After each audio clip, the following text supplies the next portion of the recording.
Good afternoon, welcome to the UK Column Live. It's the 21st of February 2013, it's just gone 1 o'clock. Myself and Mike Robertson, the dream team, are on today, and we've got Neil Foster here as well, and we have Patrick Henningsen joining us via Skype. Afternoon, Mike. Afternoon, Louise. What's the weather doing, Mike? I haven't got a clue. It's cold. Don't know what the temperature is, but it's very cold down here in Plymouth, and in Pembrokeshire, apparently. So, there you go. What's the first story, Mike? Well, we're of course starting with this shock as the jury in the Vicky Pryce trial collapses. And basically, well, I'm going to start off by saying that if there's anybody that knows anybody watching this that knows anybody that was on that jury or can contact anybody who was on that jury, we're very interested in speaking to them. I believe this is a setup. You know, basically, the judge got extremely disappointed that the jury were taking so long to arrive at a verdict, and he was, it seems, unhappy with the quality of the questions that the jury was asking him. Everybody agrees that at least some of the questions that were being asked were sensible questions, such as, you know, can you explain to us what reasonable doubt means, these kind of things. But basically, the BBC in particular has just gone nuts over this. They are absolutely pushing the idea. They had Joshua Rosenberg, for example, who was at one time a BBC legal correspondent. He was on the BBC News last night talking about how really, you know, juries just aren't clever enough to deal with some of these trials. You know, people are just too stupid, really, to know what's right and wrong. So what does he suggest? Well, of course, we get rid of juries and hear trials in front, well, or alternatively, just in front of a judge. Yeah, but there is an alternative that someone's come up with about to do with tests. Is that not right? IQ tests. Oh well, yes. Well, indeed, that is in fact the next slide, because yes, according to the Mail, well, in fact, this is Melanie Phillips is saying this. Do we need IQ tests for juries? I can perhaps understand that if there's a particularly complex case involving deep science, scientific, lots of scientific terms, or medical, or something like that, perhaps you might want to choose jurors that perhaps have a bit of knowledge that they can bring to the table. But basically, we've got to remember at the end of the day that this is about presenting evidence to juries. The evidence should be presented in a way that juries can understand, you know, whereas juries shouldn't be directed as to the ultimate outcome of the trial. A judge should have the patience to answer juries' questions, in my opinion. Yeah, absolutely. Patrick, have you got any comments on that? No, but this kind of follows along the narrative we've seen recently about the introduction of secret courts and statutory courts, administrative courts, because as we can see right now in Britain in 2013, Britain is morphing into a corporate state. So with the corporate state, we'll need to basically run people through administrative courts. As we saw in the London riots 2 summers ago, the 24-hour courts, particularly in a situation of civil unrest, for instance, this is the method of choice by the state, because, you know, it's a very dangerous thing to say that trial by jury isn't efficient, or that jurors aren't intelligent enough to make the right judgments on a case. This is going backwards. This is regressing. So, you know, Europe has progressed over so many hundreds of years, and this is a move of regression. This is a step backwards. Well, I mean, the point that I would make on this is that this is a common law country, as is the United States. Our law is based on the decisions of juries. We've got 1,000 years of decisions of juries behind us. Juries have been quite capable of making decisions. Yes, there have been miscarriages of justice in the past, but those were miscarriages of justice the fault of the juries, or the fault of a stitch-up on the part of the people participating in the trial. But our common law is based on the decisions of juries. The other thing to say on this, I think, is that I think the main reason that juries are being vilified in this way is not only in criminal cases but also in libel, as we know that the government has stated that it has the intention of removing juries from, or at least removing the right to a jury from a libel case. And the other area where it's very difficult to get a jury is in an inquest into somebody's death. And it's quite difficult these days to get a jury on an inquest into somebody's death, particularly where a hospital is concerned. So again, you kind of see the policy, which is to get rid of anything or to gag any process or procedure which could identify failures in government and could perhaps prevent the government from pressing on with their fascist agenda. Do you agree with that? Yeah, and particularly, Mike, you brought up a very important point, which is in the libel cases. As we're reaching a kind of a zeitgeist of government corruption and people within government who are being accused of various crimes, felonies, child abuse particularly, we're reaching a real apex in corruption right now. Look at the approval ratings of Parliament, for instance. So again, this seems like a trend that's moving, and this is something that people in power throughout history have always sought to do, which is to eliminate the public from the process and to keep things out of public view. So again, you could argue that something like Leveson, for instance, is to keep corruption out of the press, and now this is a move to keep the public out of the judicial process. So what you have really is something very dark in terms of its shape, and definitely it's a move backwards. This is regression, and we should be progressing in the 21st century, but here we are. We're fighting against some of the basic freedoms and principles which people have fought long and hard for over the last few hundred years. Yeah, Neil, you have a comment? Yeah, I couldn't hear what Patrick was saying here, but he's maybe covered it already. But I mean, the theory is you're supposed to be given a trial by jury by your peers. So are they suggesting that this group of people were below the socio-economic level of intelligence for this particular person as well? They were obviously too stupid to be considered a peer, as it were, of Miss Price. Yeah. And also, it's highly offensive to call anybody stupid and ignorant. Yeah, well, on the basis of the judge. Indeed, and like I say, we are very keen to speak to anybody that was on that jury, because it seems like a stitch up to us. But anyway, let's move on to Chairman Cameron.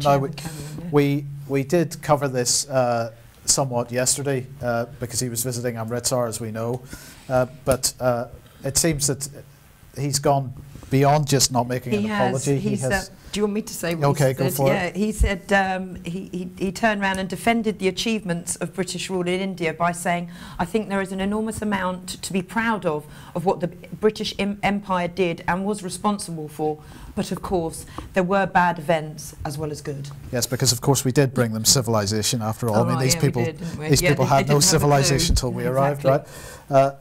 Look, the point I want to make about this is the empire then, as today, is the City of London. Yeah. It was, it always has been. The empire has had nothing to do with the people of the United Kingdom or Great Britain or whatever it was at the time.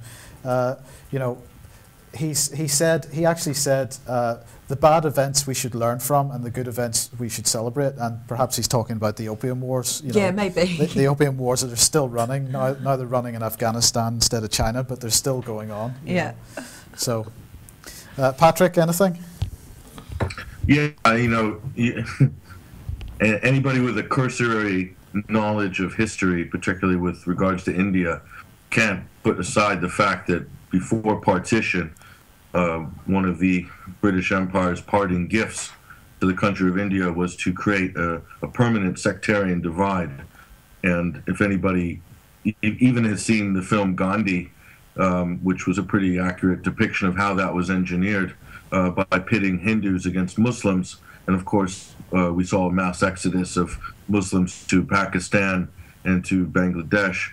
But that was the parting gift from the British Empire. And that's a sectarian situation that has caused the world a lot of pain, death, and also a nuclear arms race in the region.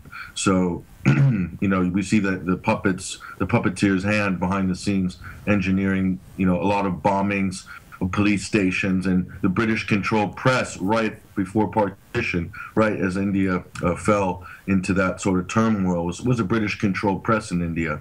So they managed to transmit that sectarian division and that message of hate right across the country in real time.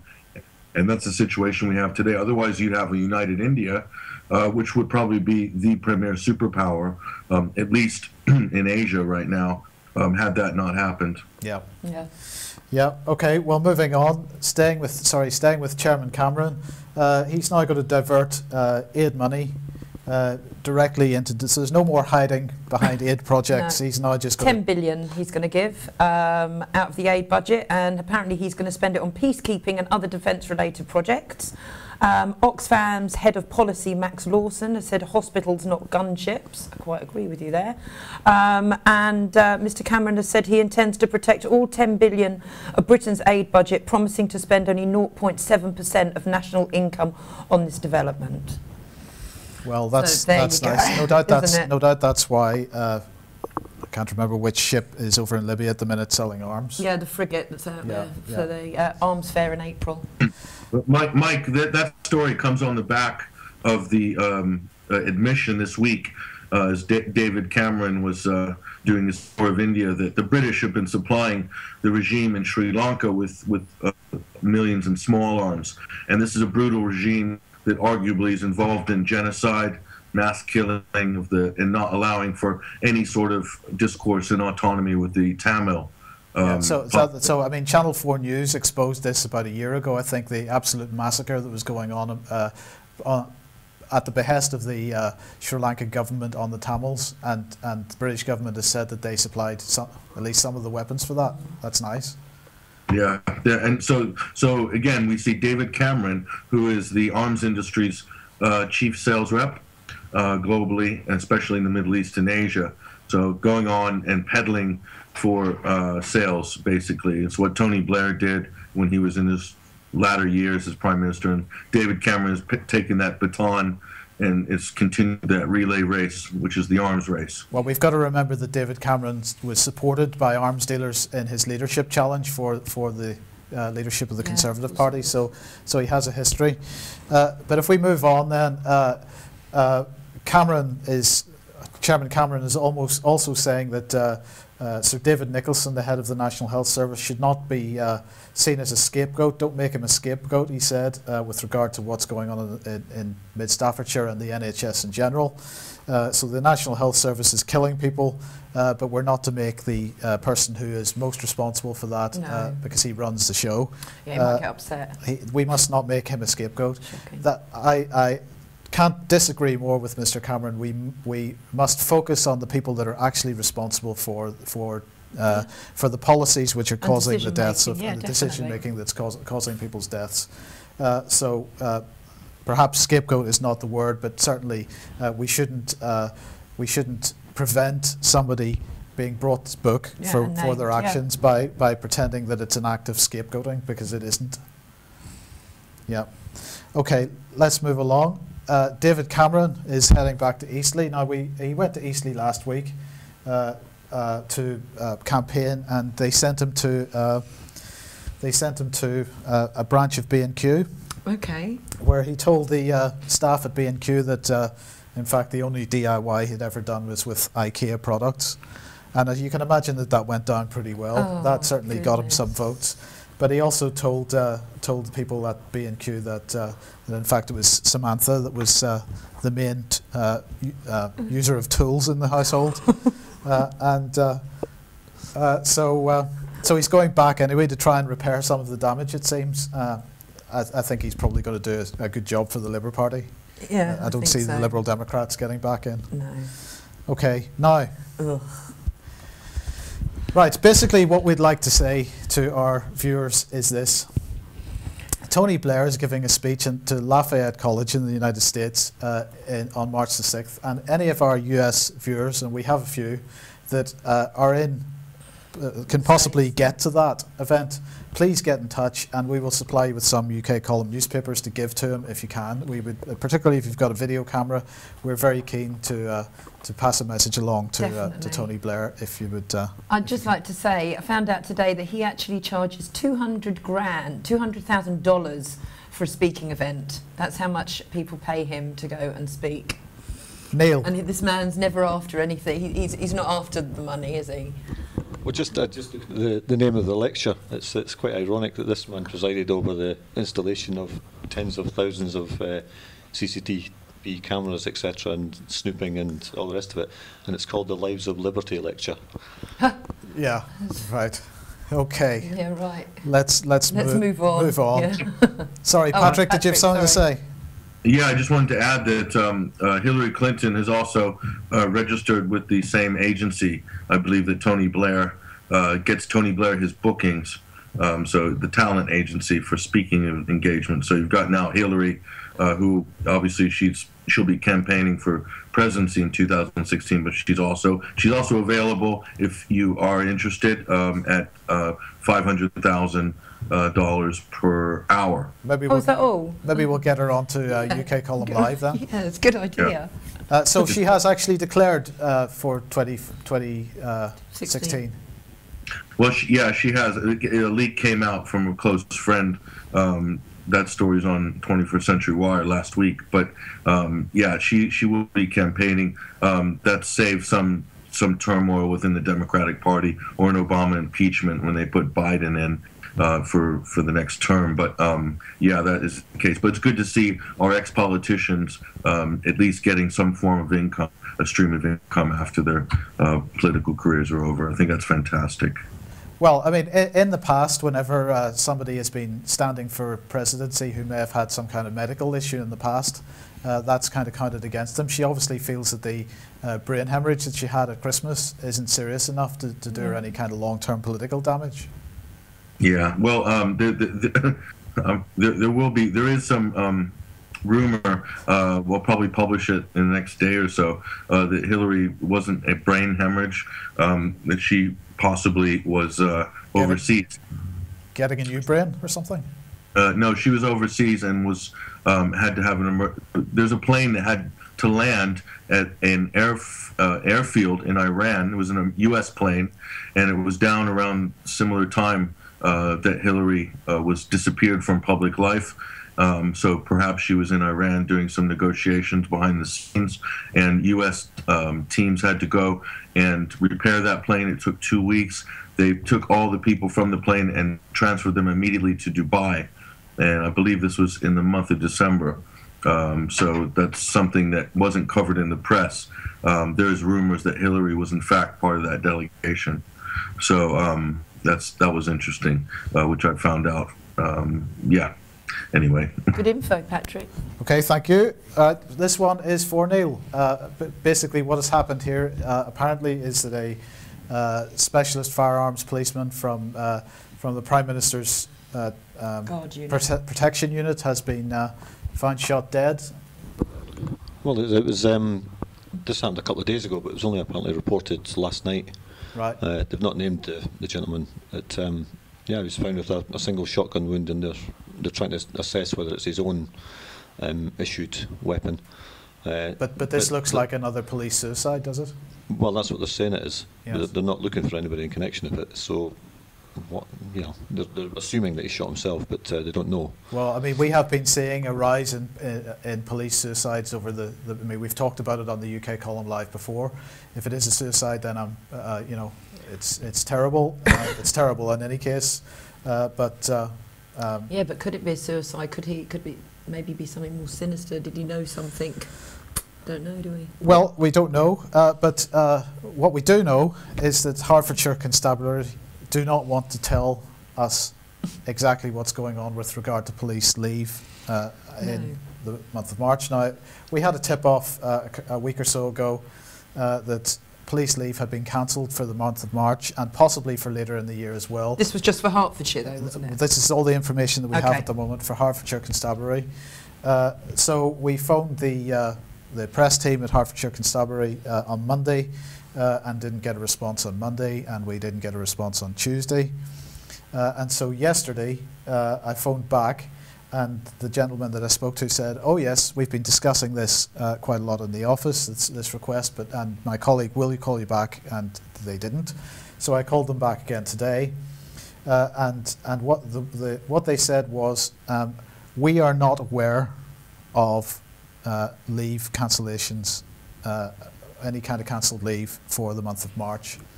Now, the person who told us this has had it from 3 separate sources, and 3 independent sources, so it wasn't people from the same team or whatever. 3 separate sources, and so we tend to believe that in fact leave has been cancelled in Hertfordshire, but Hertfordshire I've been told not press have I reiterate what they said. They said we are not aware. We've asked in various places, but we are not aware. So they didn't say that it hasn't. It was not a definitive no. Neil. I mean, you can also tie this in with the memo that you spoke about previously on the UK column, and which you have a copy of in the new newspaper. Yes. Where the Luton Borough Council, which is the county next door in Bedfordshire, are sending out requests to ascertain who's a member of the Territorial Army, special magistrates, special constables, magistrates, and Army reservists.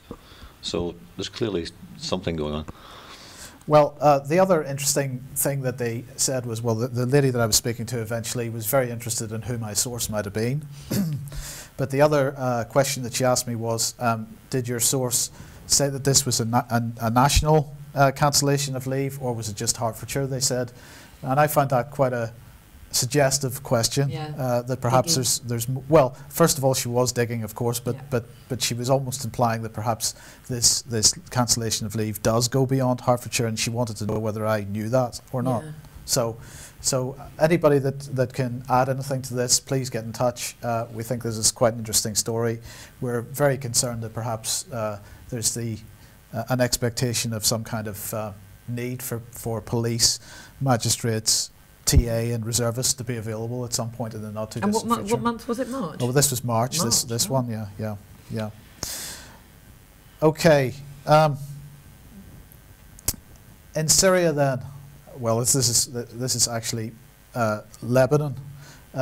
Free Syrian Army threatens to shell Hezbollah in Lebanon. Really, Patrick, I'm just going to pass this over to you to talk about, because this looks like yet another escalation of the sort of the Free Syrian terrorists getting involved in cross-border activities.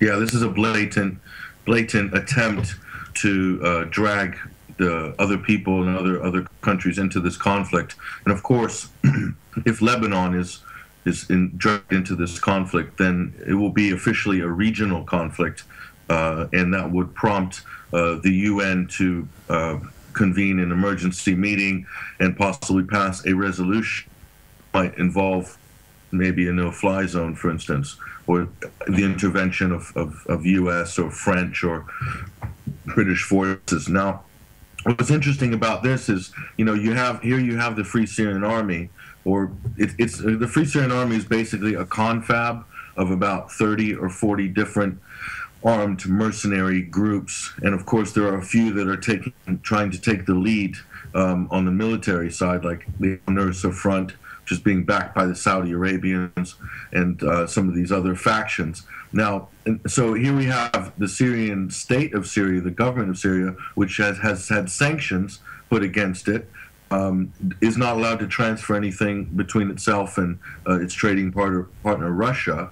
But you have the militant, many of them foreign fighters, who are being funded and given support from countries like the United States, Great Britain, and of course the Gulf states, mainly Qatar and Saudi Arabia. So they're the rebels, as they're called, are and many of them are terrorists, or Al-Qaeda terrorists. Of course, the people, some executives at the BBC might disagree with me on that, but they are terrorists. They're allowed to get foreign support, arms over the border, and so forth. Now, Syria is wanting to reach out for a little bit of help from Hezbollah next door to balance the situation out. And of course, here comes the Free Syrian Army with this statement. Now, the Free Syrian Army are not able to attack Lebanon. What they can do, though, is they can inflame border skirmishes. And the first place where that might happen is a pronounced sectarian divide, which is in Tripoli, which is in the north of Lebanon. And that is where it's most likely to kick off if that does happen. But let me just tell our viewers here, and to tell anyone else who's listening, that this is an artificial provocation. And no doubt that they've got the okay to make this statement from the West, or from the Gulf states, which are acting as a proxy for the Anglo-Americans in this situation. So not good, definitely not good, but you know, it doesn't surprise me. It would be very unfortunate if that was the case. Right, well the next article is that Russia seems to be evacuating its citizens from Syria. It's sending more warships. Russia seems to see the Syrian situation itself degrading even further, and of course we've also got this report of 20 killed in an air raid in Damascus, on a Damascus suburb. So on both sides of this conflict it seems to be escalating, and particularly around the Damascus area itself. Is that a fair comment? Yeah, if the Free Syrian Army does attack Lebanon, it could be, among other things, a nail in their own coffin, because clearly this is if there were truly some sort of opposition, the last thing they would want to do was to get any of the neighboring states involved. They've tried to do this with Turkey. A number of sort of false flags over the Turkish border to try to draw Turkey and NATO effectively into the conflict. So this is and you have the West trying to identify an opposition group that they can sort of do business with on the ground there. So it's a complete mess. Their timetable is way behind. Syria is supposed to be done and dusted by now, as far as Western central planning goes. But of course, it wasn't a slam dunk like Libya was. Yep. Because they didn't get their no-fly zone early on in the game. So this is going to be a longer, drawn-out, perhaps uglier conflict than what we saw in Libya. I think I also saw a report, I don't have it included in this, that Israel had been flying more drones over Syrian airspace. So Israel, of course, is still waiting in the wings for some excuse. Yeah, Israel's kept very quiet with regards to the whole Syrian thing, and that I was always very suspicious about that. And then when I saw a few incidents that happened, which was activity in the Golan Heights area, and Israel claiming some self-defense, needing to maybe secure that and take it over as a buffer zone. But there's been a UNIFIL UN peacekeeping team along that corridor, and also this Israel strike on a Syrian convoy and a Syrian military research facility outside Damascus 2 weeks ago. Very suspicious. So clearly Israel is in contact with Washington and London in real time, and Israel does have skin in this game. What Israel can benefit from is perhaps an annexation of the Golan Heights area, which is resource-wise is very helpful for Israel in the long run. But also, this is not a good thing for Israel because the Assad government has supported the peace treaty with Israel since the early 70s. So it's not what they're going to get if the Assad government falls is a sectarian Syria that's going to be embroiled in sort of little clashes for quite a long time to come. And it's going to resemble something like what we see in Libya, which is very unstable and not a good place for sort of countries to do any sort of diplomatic business. And Iraq, for that matter. Yeah.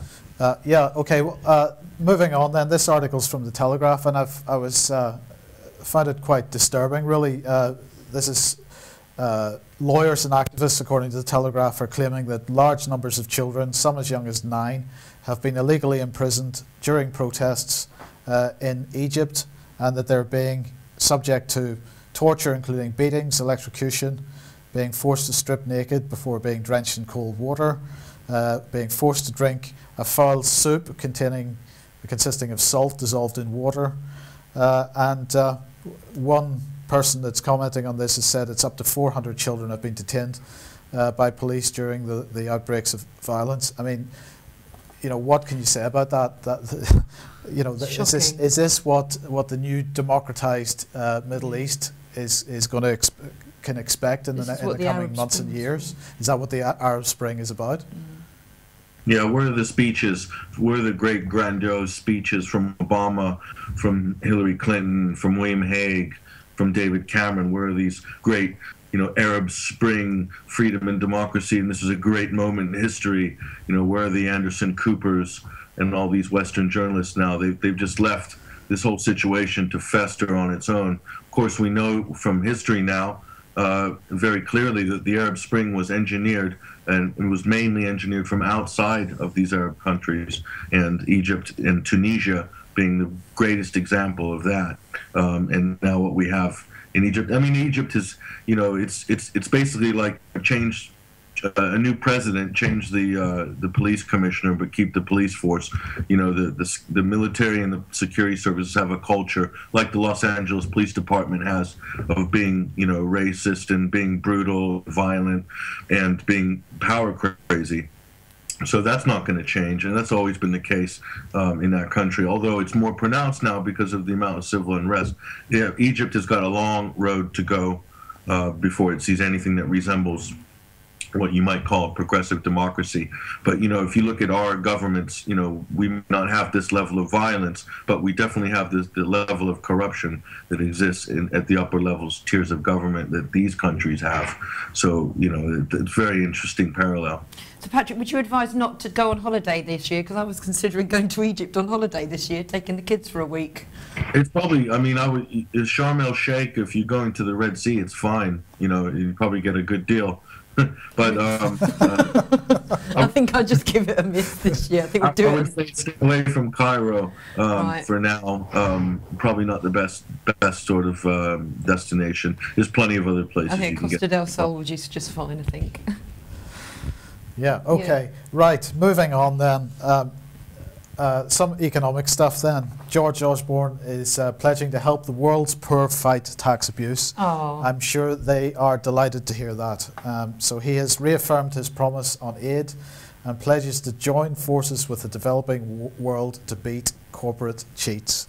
Wow. So what's really going on here? This is fresh from the G20 meeting of finance ministers in Moscow. He told The Observer that the UK wants to rewrite the rules of the corporate game. Basically, he's in the business of creating a global tax infrastructure. That's what this is about. This whole business of corporations not paying tax in one country and being domiciled in another country. Clearly, borders and nation states are no longer appropriate for the modern world, and we've got to just get rid of them. I think that's the agenda that's going on here. Well, I think that there's no more to be said on that. We need to, rather than getting rid of nation states, we need to get rid of George Osborne. Yes, that's and his friends. And then the pound has collapsed as a result of the admission by the Bank of England's Monetary Policy Committee that actually Mervyn King himself voted to support further spending, more quantitative easing. In fact, it was I believe a 6-3 vote against quantitative easing, but because Mervyn King changed his mind on this, that was seen as a negative thing as far as the pound is concerned. We've got all this commentary in the press at the moment about about currency wars, and in fact, you know, this next article is case in point. Japan to see unprecedented monetary easing, quantitative easing, so more and more money printing in this year, and you know, Japan is basically attempting to devalue its currency relative to others in order to compete with South Korea, because the major Japanese corporations like Sony and Panasonic are absolutely failing to compete with the likes of Samsung and other South Korean companies at the moment.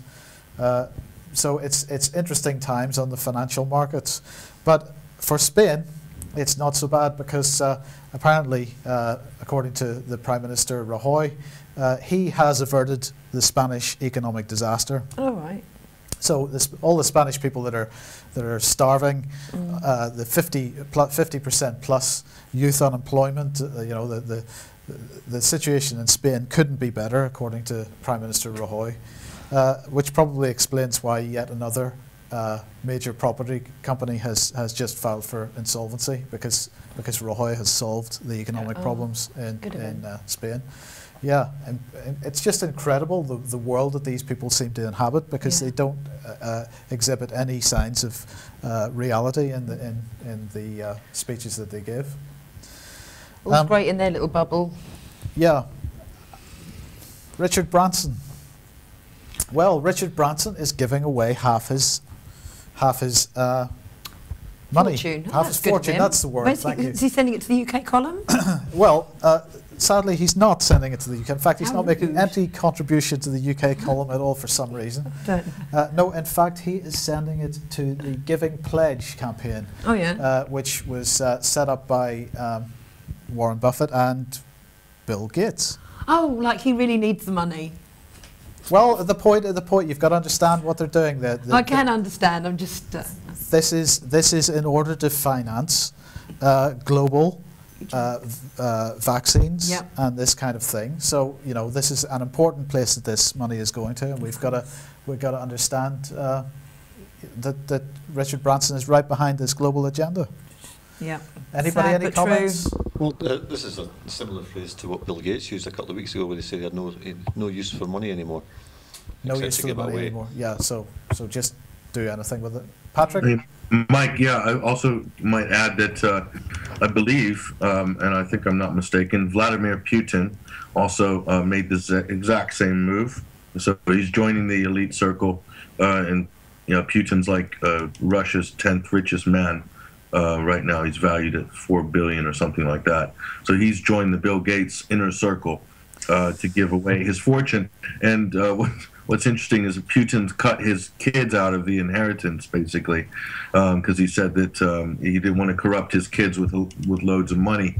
But what's also should be pointed out here is this is also these announcements by people like Richard Branson, and correct me if I'm wrong, Mr. Branson, I'm sorry, but this is very good. This is worth billions in public relations, in PR, to make such an announcement, to make yourself as a kind of modern day altruistic billionaire in the Carnegie in Mellon veneer. But the other thing is there's also there could be tax advantages to this as well, combined with other economic opportunities by joining this special elite club. So in other words, you might give away such and such billions of pounds or dollars, but you might also make another 10 or 20 billion by joining this inner circle, and it gives you access to the sort of elite billionaires and doing business together. So I'm a little bit skeptical. I think if someone really wanted to give away their fortune to help the world, they might do it in a more direct fashion. Richard Branson could take billions of dollars and go and literally build homes for thousands of villagers in Africa, and build schools, things like this. Vaccines, I don't think the world needs more vaccines right now. Especially looking at the record of the vaccinations and some of the problems that we've had and have been clearly documented with a lot of the vaccines. You've seen the outbreak of rickets in the United States recently is a direct result of the chickenpox vaccine. So we want to maybe give these chickenpox vaccines to African children, maybe in India as well, and they can have an outbreak of rickets there from an autoimmune response to what is clearly a product that's being dumped on these people by the pharmaceutical manufacturers. So I don't think you're doing a very good job by promoting more vaccines. We've already got more vaccines for kids than you can shake a stick at. Yeah, it's disgraceful, isn't it? My parents only had 2, I think, in their whole life, and they lived very healthy lives. Yeah. So, so Patrick, I mean, what do you make of Putin then? Because obviously Putin started off being financed by Russian oligarchs, then he eventually put most of the Russian oligarchs into prison, and the ones that he didn't escaped to Britain. And now he's inviting Morgan Stanley back into Russia. And now, if what you're saying is correct, he's also trying to join this elitist club. Where is his allegiance? Is he just out for himself, just another psychopath out for himself, or what is actually going on with his relationship with his country? Well, you look at, there was basically a gold rush once the Soviet Union collapsed. And a lot of the sort of state assets, state companies, there was a huge land rush basically for all these companies. And a lot of people got very wealthy by accumulating shares in these companies, which later got sold, you know, at a profit. So that's how a lot of these fortunes were made. So Putin was definitely in on the ground level of that gold rush, as was people like Roman Abramovich, the owner of Chelsea Football Club, and Berezovsky and some of these other oligarchs. And Eugenie Lebedev, I believe, is based in Britain right now. So Putin is the most popular politician in Russia right now. So he did win a lion's share of the votes in the elections, but he's also a new breed of head of state who happens to be one of the richest people in the country. So you can argue about whether that's a good thing or not. So he's just another Berlusconi then? Well, yeah, slightly different. Berlusconi did it in a different way. He bought the media up first, and was able to control the media. And as we know, in Italy, the media makes the kings, as it does in many other countries. So, yeah, through media ownership, and maybe you might find some of that in Putin's portfolio as well.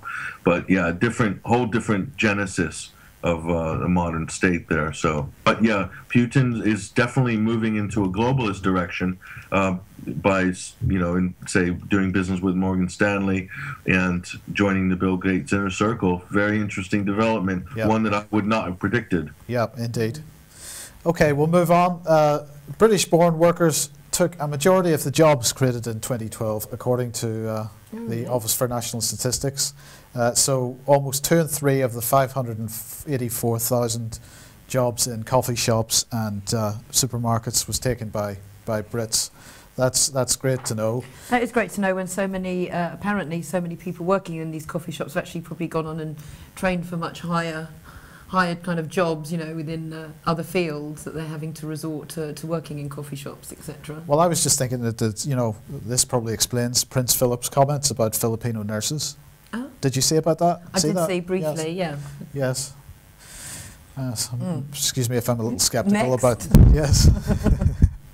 Okay, Ireland, of course, facing greater budget surveillance. So you know, Ireland continuing to follow this austerity program in order to get bailout after bailout from the Troika. And again, Ireland, now, it's just interesting that they use terms like surveillance. So we've got the European Union basically looking at every I that's dotted and T that's crossed with regard to Ireland's budget. They do anything wrong at all, basically, they're now beholden to the IMF and the European Union. So I don't think that's a great position for any national government to be in, and they were a bit silly doing that in the first place. You should have done what Iceland did. Child poverty. Yes. Yeah.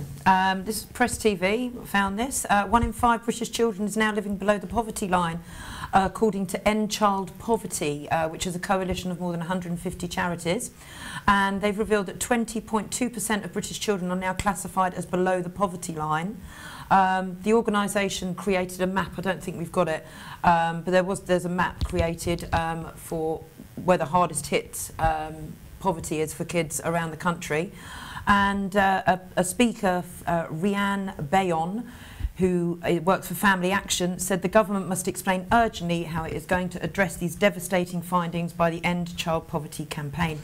Maybe we stop buying arms and starting innocent wars and put our money back into the country for our kids, maybe?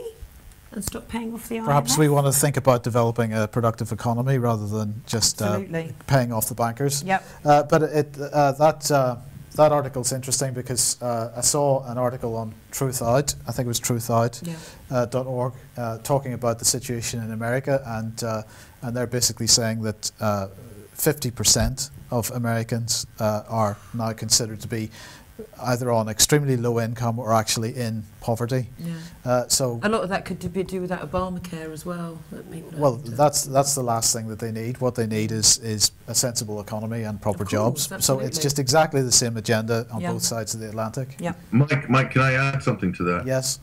I think that's a severe underestimation. 1 in 5 children. No. So are you talking about in the UK? You mean?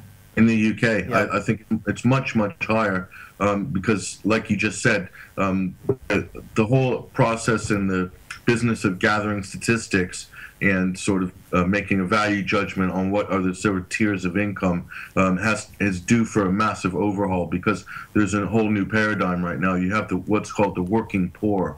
These are people who work in full-time jobs and people who have children, for instance, or single mothers, and real wages have not gone up. In fact, they've receded somewhat, and also inflation has gone up over the last 10 years. So I find that with energy prices skyrocketing and the councils continuing to press people with council tax and all these other sort of performance payments, that it's much higher than 1 in 5. I think in real terms, he's probably maybe 2 to 3 in 5, and to be realistic. If you look at what people take home versus what their personal liabilities are in terms of credit card debts and loans, I would say on the balance sheet, it's much higher level of poverty. Well, I mean, that it has to be said, that was the main thrust of the Truth Out article, because they were demonstrating how, in real terms, family incomes in the United States have collapsed in the last number of years, and that's happening here as well. My wife works in a primary school in a pretty poor part of Plymouth, and she's seeing children coming into school without proper lunches. They're coming into school with shoes that are beyond repair, and the presentation in the media that everybody's living on benefits and that they're making a fortune and they're getting 7-bedroom houses built for them and this kind of thing. It's a complete misrepresentation of what's actually going on. These are families that are stuck in a trap where they're penalised if they try to get work, and in the meantime, they're vilified in the press, and the majority of people get the idea that in fact they're sponging off society. The fact of the matter is that people are suffering. Quite a large number of people are suffering, and it needs to change. Neil, did you have something? Yeah, it was put out. I mean, 1 in 5 children. I mean, it'd be interesting to see how many of them were in single-parent families, and with the majority being women. Would be the single parent. Yes. And it was put out in the media about 3-4 years ago that single mothers may have to be put into dormitories, and they put this out as releasing housing stock and all the rest of it, but put into dormitories, and the children would be looked after by the state. So, maybe that's part of it as well. Yeah, maybe. Okay. Sorry, health. Health. There's apparently there's been peanut oil it's been put into vaccines. More than 1 million children living, this is in the States, suffer from the peanut allergy. I actually have the peanut allergy, and apparently it's to do with it's a cheaper way. But the peanut oil is very cheap, and vaccine manufacturers decide to put it into their vaccines, which is now causing a massive rise in the amount of peanut allergy sufferers that there are nowadays. So that was just a brief overline of what they're putting in this stuff. It's just gets worse. Okay, and what about Britain then? Britain, we have an obesity epidemic apparently, and it shows 65% of men and 58% of women are now overweight. The situation apparently is going to get worse, with 1 in 10 children obese when they start school, and 1/5 of kids in their last year at primary school excessively overweight. This is on the back of what we did a story earlier in the week where a surgeon has called for children to go under the knife for obesity. Right. Well, there is a bigger agenda here, a United Nations agenda. It's linked to smoking, drinking, and obesity. Yeah. It's linked to the precautionary principle. We have quite a lot of stuff on the UK Column website, particularly by Martin Edwards. If people would like to read his One World Governance series on the UK Column website, we cover this UN agenda. The obesity, of course, is being caused by fast foods. Well, by the reduction of quality of the foods that we're eating. It's being caused by poverty. It's being caused by the fact that they're selling off playing fields and other places where children could get outdoors. And children, of course, are being encouraged to sit inside and play computer games and watch television. And there's no education on healthy food, nutrition, or anything. Indeed. So, but this is a problem which is being created in order to provide a reaction and a solution. So, I recommend people have a read at Martin's articles on the Column website. Okay. Well, last week, I think it was last week, we discussed the latest UK drones, which are little helicopter type things that are about the size of the palm of your hand. Yep. And RT now is talking about the US equivalent. And these seem quite amazing things. They are quite amazing things. I was told about this actually last night, and apparently there's been a promotional video which has been released by the US Air Force, their research laboratory, and it's showing these bug-sized drones that can fly, crawl, perch and hover while performing unprecedented surveillance tasks and carrying out deadly targeted missions. And this little video has been released, and a comment from the US Air Force Research Lab has said it will become a vital element in the ever-changing war-fighting environment and will help ensure success on the battlefield of the future. The tiny drones will be able to enter inaccessible locations using new forms of navigation, such as a vision-based technique called optic flow, which can be used when traditional methods like GPS are unavailable. What on earth is going on? There's even pictures, they look like little, there's one like Neil showed me earlier, birds, insects, they're just... Well, it's very Minority Report, isn't it? Yeah, very. Neil?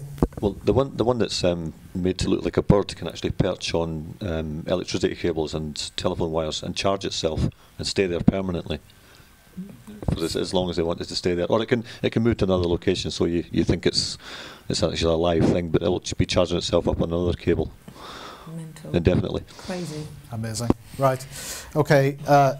This is the last one of this section then. Dragged out of bed, a man dies after a nighttime arrest for not paying council tax. Incredible. Another death in police custody. This gentleman's name was Steve Bohr, 31. He was awoken by two officers who arrived at night to arrest him at a friend's houseboat. Whereabouts in the country is this? This was Basildon direction. In Essex? Yes, Okay. Essex, yes. So the IPCC has said that they're investigating, and of course it's terrible that when anybody dies in police custody, but I think too many people are dying in police custody, and particularly over something like council tax, which, if I'm right, is a civil matter, and I'm not clear why the... well, I guess there was an arrest warrant out for him issued by the council, and of course without asking the council whether it was actually signed or stamped by a court, I'm quite sure the police acted. Yeah. So unfortunately, I think the police are not doing the right thing with regard to council tax, and they should not be enforcing what is a civil matter. They shouldn't. They shouldn't. Okay, Patrick, before we go on to the second half of the programme, is there anything in the news that you spotted that you wanted to mention? Well, there's quite a few stories yesterday. One of them, I might say, I spoke about this on the national U.S. radio show last night. I called this the feel-good story of the week. The Bulgarian parliament has resigned because of massive sustained protests by the people chanting outside the parliament building, "Mafia, mafia, mafia, resign, resign." And they buckled under pressure. And they basically handed the government back over to the people who are going to probably have elections, snap elections coming up soon, to replace everybody. So again, that's an interesting one. This is Bulgaria, the poorest country in the EU. So, you know, Well, on we did talk about that. We did talk about that yesterday because Neil Foster, who's with us, actually has a house in Bulgaria, and he's driving a Bulgarian car. He is from Scotland, so you know it's nice to see people moving from the west to the east rather than the other direction, isn't it? But yeah, yeah. Neil, go ahead. There's very few CCTV cameras over there as well. Yeah. Very, very few. Yeah. Okay. Anything else, Pat? And also, there's a landmark case which is heading to the U.S. Supreme Court this week, which is Monsanto is pushing for seed rights, and this is right up to the U.S. Supreme Court, and this is in their attempt to gain world domination over the global agricultural food production business. So it's a really important case. I think people should try to take a look at that and read about it as much as possible, because this is something, if a company like Monsanto is able to turn U.S. legislation and gain prominence in that market, it won't be long until it's a fait accompli for Europe. Yeah. So I think people need to pay really close attention to this and make sure that they put pressure on their elected representatives to keep this company out, because essentially what Monsanto is trying to do is gain a monopoly on the rights to own the patent to basic food, like say own the rights to corn. So if you're growing organic next door, they'll come and they'll serve you with a summons. They'll be suing you for growing your organic corn because they're saying that you're infringing on their patent. So this is a battle that's been going on for decades, and it's really coming to the forefront again right now. We need to keep fighting them back. Okay. Patrick, can I just quickly ask you, there's been reports that there's a 9/11 author was found dead recently. Yeah, Philip Marshall, very interesting story. There's this good story that was written by Greg Fernandez for 21st Century Wire. This is up on our website right now. Yeah. Philip Marshall wrote a 9/11 book, and mysteriously a couple of weeks ago was found in a suicide with a shotgun, and also his two beautiful children killed as well. This is a guy who's written about 4 books. He's a prolific author, and he's turned up dead for writing a 9/11 book. His name's Philip Marshall. No questions have been asked. It was an open shut case. No one seems to be suspicious. The only thing is, no one in the town had heard any gunshots, okay? Yeah. No one in the town heard any gunshots. There were no reports of any screams. This is a very small, picturesque, absolutely cookie cutout American town called Murphy's in Northern California. So Philip Marshall turns up dead. Now, it turns out, as we have pointed out in this article, great research by Greg Fernandez, is that Philip Marshall was working as a pilot with Barry Steele of Bill Clinton, Hillary Clinton fame, and this was during the Iran-Contra days, where they were shipped large amounts of cocaine from Nicaragua into the United States, much of it via Mena, Arkansas, and also via an airport in Louisiana that had massive connections with the CIA. So Marshall is definitely a whistleblower. I would put him in the category as a whistleblower, and he would have intimate knowledge of some of these characters that helped to make a lot of money for people like the Clintons and other sort of criminal outfits, and linked with Pablo Escobar in the Medellin cocaine cartel. And here we have Marshall with good inside knowledge on 9/11, turns up dead. I don't know what the details of the shotgun wound is, if it was a shotgun wound to the back of the head, which is a suicide that you see a lot of, particularly in Arkansas. So this looks like an Arkansas suicide. So, it could have Clinton fingerprints on it. These sort of related criminal cartels who masquerade as politicians and so forth in America. But it's also got links to Jim Garrison. It's the same city where Jim Garrison was from, who ran the JFK trial with Clay Shaw. Yeah. Very interesting story. I would say this is pretty fascinating. Maybe you can come on Liberty Tactics tomorrow and we can go a bit more in depth with it tomorrow. Yeah, in fact, I'm going to say maybe you should get Greg Fernandez on. Yeah. Because he's from We Are Change San Francisco, fantastic guy. Oh, brilliant idea. All right, we'll catch up later, Patrick. Thank you. Yeah. Cheers. Okay, Patrick, thank you very much. Thank you. We're going to move on to the second bit, which is an interview that I did earlier in the week with Chris Kitze from Before It's News, the Before It's News website. Now, before I put this on, I've got to hold my hands up and say I made a complete fail, yes. One silly little checkbox on a piece of software, and I must apologise, we have echo on his audio as a result of my mistake. But it's worth it. It's worth playing it out, isn't it? Yeah, we're going to show it anyway. We're going to do something again with them in the not too distant future, and we'll do it right this time. But I just think that we're going to play it anyway because the things that he said there's quite a lot of good stuff in it. So please stick with it despite the audio problems on his side. And Mike and Malcolm will be back tomorrow. You too? Yes, Malcolm will be with me tomorrow. Yes. Super. Okay, so let's give this a go. I started off just by asking him to introduce himself, and this is what he had to say. I've been doing digital media since 1987. I had a series of CD-ROM companies and a number of internet companies, including Zoom.com, which is a large community website. And that was started in 1996, went public in 1998. And about 3 years ago, I started Before It's News. I noticed something interesting happening with the bloggers. They were leading the news by anywhere from 1 to 3 or 4 days. And so I decided to create a YouTube for news, if you will. And this is what it's evolved into, is Before It's News. So it's a platform for people to get their news out. That's really the main goal of Before It's News, is to support the bloggers and provide services to them beyond what the normal hosting is. And one of the things we've noticed is that if you have any edgy stories or anything that a lot of people consider to be, they don't like the news of what you're telling people, and they'll just take your site down. So we have very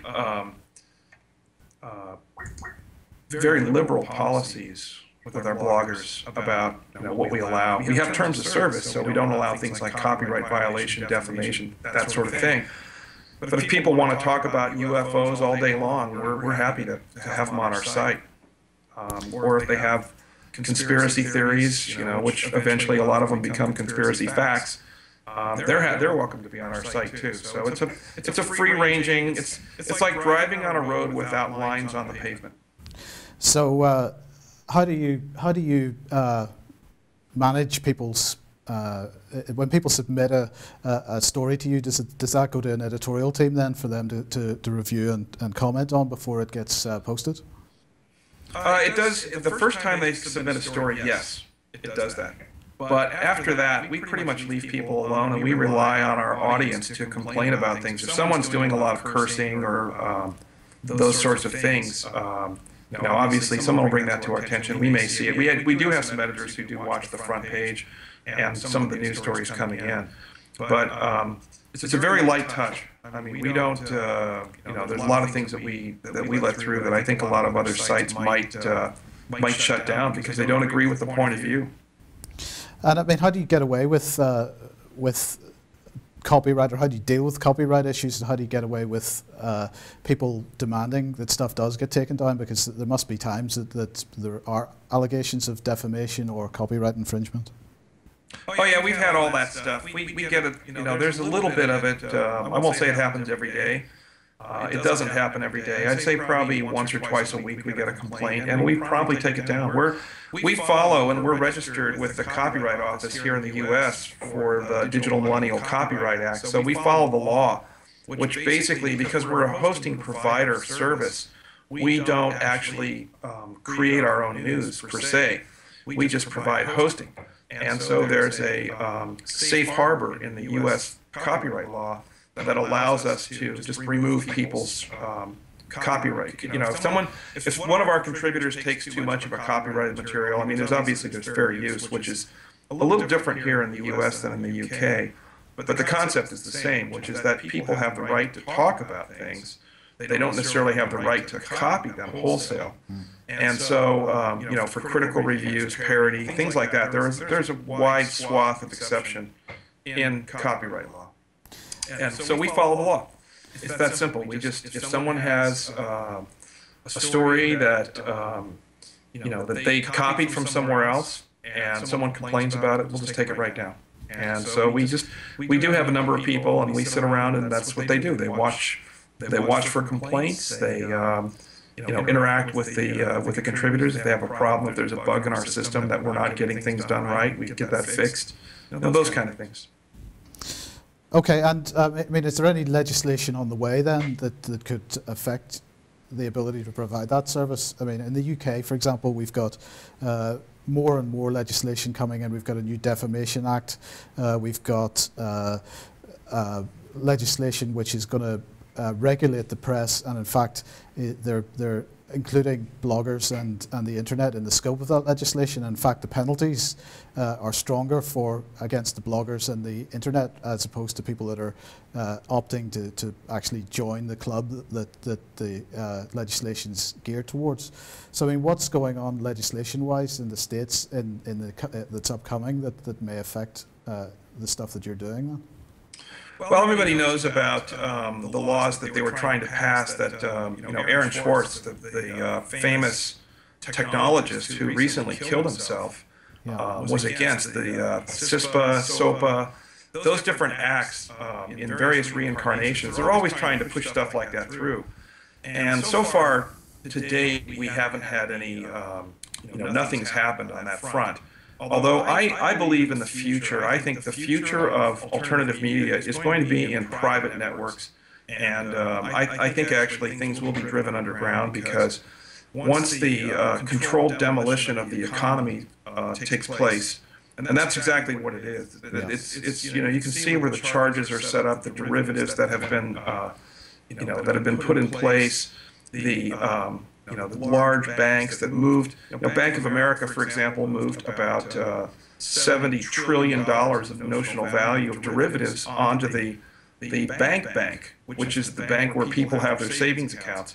So, you know, and the derivatives, according to Chapter 14 of the bankruptcy law, which a lot of people don't know about, take precedence over deposits and things like that. So, you know, what's happened is you've got a lot of these things that are in place, and they're definitely not going to want to they're not going to want people talking about what's going on. There's no doubt about that. And so they'll try all different kinds of ways to shut down the internet. One will be they'll turn off the DNS service for some kind of a cyber false flag or something like that. You know, and it could be very well could be a real cyber attack or cyber war type of thing. And but you know, like they say, don't let a crisis go to waste. So that's really what I think we've got coming, and that'll drive everything underground into private networks. And we've actually been developing some software that will allow us to do this and allow people to privately share and communicate with each other. It's called Unseen. It's at unseen.com, unsene.com. If you don't mind me putting a plug in for it. It's in beta right now, and it's got some bugs. We know about some of them, and we're finding others. But it's that's where the future is, where every message is encrypted, and people communicate directly with each other. They create networks of trusted friends, just like they used to in East Germany and the Soviet Union. That's where it's going. So how do you build your trust with the user base of that network? Because obviously people are becoming more and more nervous of organizations that are maybe providing that kind of service, that there may be some kind of backdoor and this kind of thing. So how do you build the trust of that then? Well, trust is earned. It always is. And I mean, you know, although in the case of paper money, you can legislate it to some extent by legal tender laws and force people to accept things. But in general, at the end of the day, it's earned. And so, you know, we will be, you know, obviously, we don't have an interest in putting in a backdoor. Our interest is in just providing security and the service for people.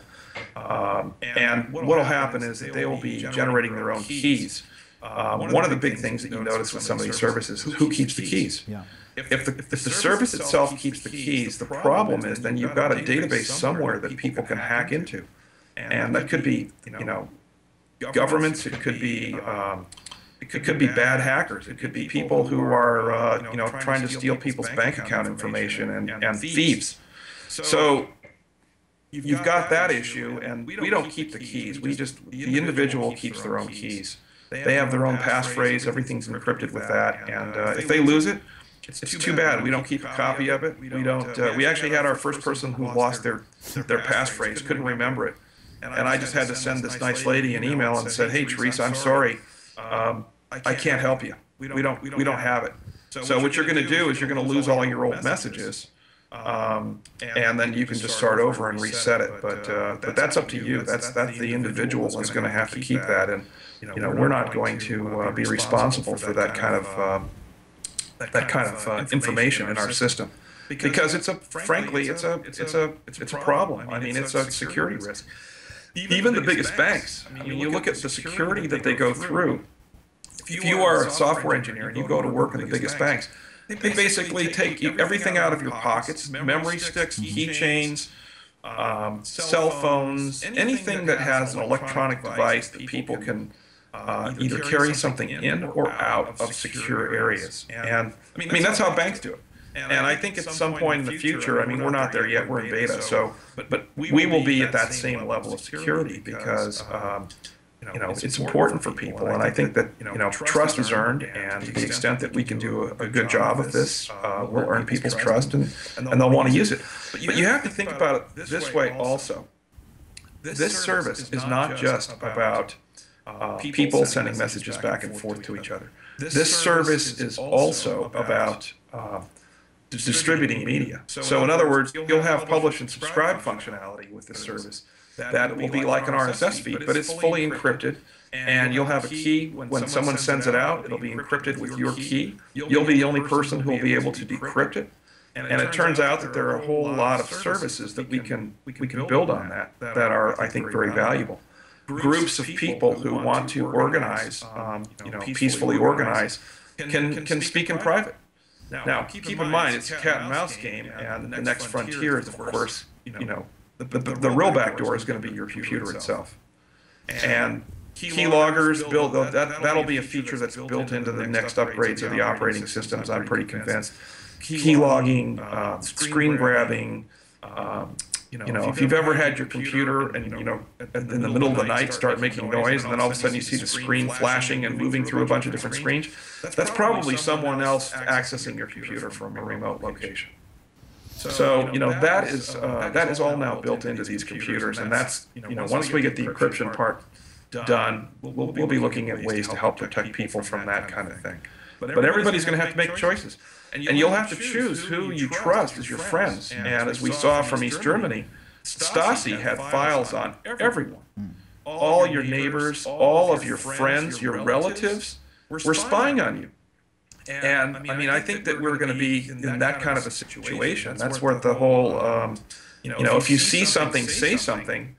That's what this is turning into. It's turning into East Germany. Yeah. So, well, what services will this platform provide? Is it going to be almost a rival to Skype? Well, it'll provide Skype-like functionality. It does that right now. I'm actually very happy with the way that's turned out. Email. The original goal was to replace email and Skype with secure versions of both. Email, of course, is the most insecure media there is, because it's like sending a postcard. Yeah. So what happens is when you send a piece of email, it's all the text is in plain text.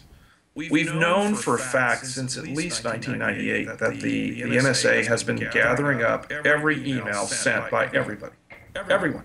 They've just been vacuuming up the internet, and the reason I know that is because when I went on a co-location tour for Zoom.com, the ISP at the time, I said, "What's that room back there?" And he said, "That's the NSA room." I said, "Well, what are they doing here?" He said, "Well, they've got switching equipment that's grabbing every web visit. So every web visit that you've made, they've got a copy of that.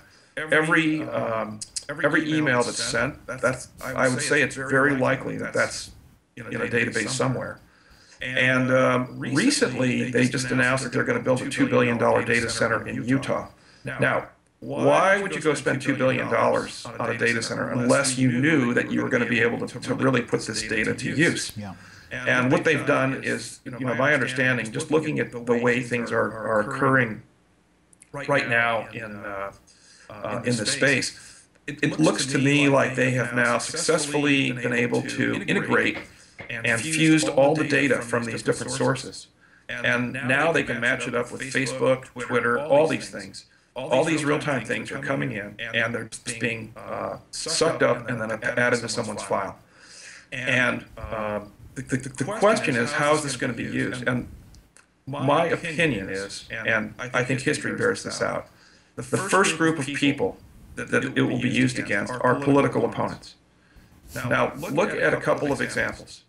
Justice John Roberts at the U.S. Supreme Court. Why would he change his mind suddenly on his Obamacare opinion? And there's been some back chatter on the internet, and I'm not sure if this is true or not. I'm just going to say it. It's a rumor, but it makes sense. Is that there was something about John Roberts, maybe one of his adoptions. He has kids who were adopted that wasn't quite, what most people would consider kosher by the book or whatever. And maybe they skirted around a few things. Who knows? I'm not going to make any accusations because it might not be true. But the fact is, he changed his mind completely, and he ended up writing both opinions. Now, I don't know if any time in history where that's ever happened before, where a Supreme Court justice wrote both sides of the opinion. The second one is, of course, General Petraeus. Where did those emails come from? The 3-year-old emails.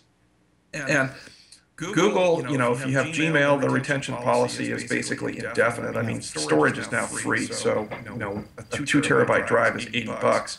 And you can imagine when you buy things in bulk, it gets even cheaper. Yeah. But the point is, General Petraeus' emails, something just didn't make sense. Why is the FBI investigating a catfight between 2 women?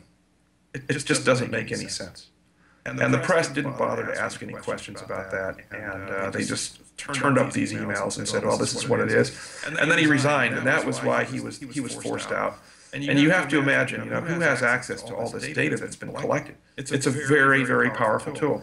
So when you see people in the next, during this session of Congress, when you look and you see people who all of a sudden change their mind about important votes, well, I changed my mind. I'm now voting in favor of gun control, and I'm a member of the NRA. You'll see that kind of stuff happen. Those people are being blackmailed. Yeah, that's the only thing that makes any sense. Yeah. So watch out for that. Your viewers and readers should watch out for that. And the next step after that is, of course, political dissidents. Once they get the political opponents out of the way, then they go after the political dissidents. So are you seeing any kind of moves to shut down the press in the United States the way that we have over here? Or is the press just utterly controlled already, in your view? I don't think they're ever going to really be able to fully control the press here. Although mostly they are controlled. The mainstream media here are completely controlled. I mean, there's no doubt about it. They have stories that they spike, that they don't allow. It's only the rise of the alternative media, starting with Matt Drudge, actually. I'd give him credit. When he broke the Monica Lewinsky story, that story was going to be buried by the media. And Matt Drudge, when he announced, and he posted that story about Monica Lewinsky, that then eventually broke open, you found all these different outlets the story had been shot to that had said, no, we don't want to write a bad story about Bill Clinton. Now, if that had been Monica Lewinsky and George W. Bush, they would have done all kinds of things about it. Yeah. It would have been front page news immediately. In fact, probably before they had the whole story. But the point is, there are still certain memes that they will allow out. But in general, there are a lot of things that they are trying to push down on. There's no doubt about it. Now, what is happening here in the U.S.? Obviously, there are people who say, when you hear a senator say something to the effect of, China's got the right business model, or China's got the right model. Well, that's actually a completely evil thing. Because if you look at what happens in China today, they imprison people, force them to work in prison camps. They take innocent Christians, Falun Gong practitioners, and the like, and literally persecute these people to death. So when I hear someone say something like that, it immediately gets me, alert, because this is something that everybody has a choice to make. And someone told me one time her father was a Holocaust survivor. She said, "My dad said that the Holocaust was preventable." I said, "How could that be? How is that possible?" And it's because when the policeman came to arrest her father and his father's family, he could have said, "Hey, this is a great family. They serve society. They've always been nice and kind-hearted. I'm not going to arrest this person and haul him away." The person who drove the train could have said, "I've got these boxcars full of human beings. I'm not going to do it." And then the person who pushed him in the oven, of course, he could have said, "I'm not going to do this." So, you've got all these different people every step of the way, but they were afraid more for their own life. And in the end, what do they have out of it? So the point is that people are going to have to start making choices. And one of the choices with free press is, how free is the press? Right? How free do we allow it to be? And obviously there are some limits of you don't want people putting out things that are completely false that damage other people, but people should have a free hand in saying what they want to. And that's why if you look at our site, we've got all kinds of things. We've got UFOs, we've got New World Order stories, we've got all these alternative things covered. We've also got mainstream stories. But a lot of things are focused on things like the alternative ways of healing that don't involve using pharmaceutical drugs. We've got financial stories written by people who are financial insiders, who have domain knowledge that's far in excess of what any journalist has. And so I think it's, they will try and push down on this. One way that we've seen, and it's actually not going to be through legislation, I don't think. One thing that we've seen is you've noticed a lot of Google malware warnings that pop up on the web. Yeah. And what they are, that's like a test run right now. They've also tested just plain filtering and blocking websites. We had, Before It's News has been blocked a number of times by ISPs like Verizon.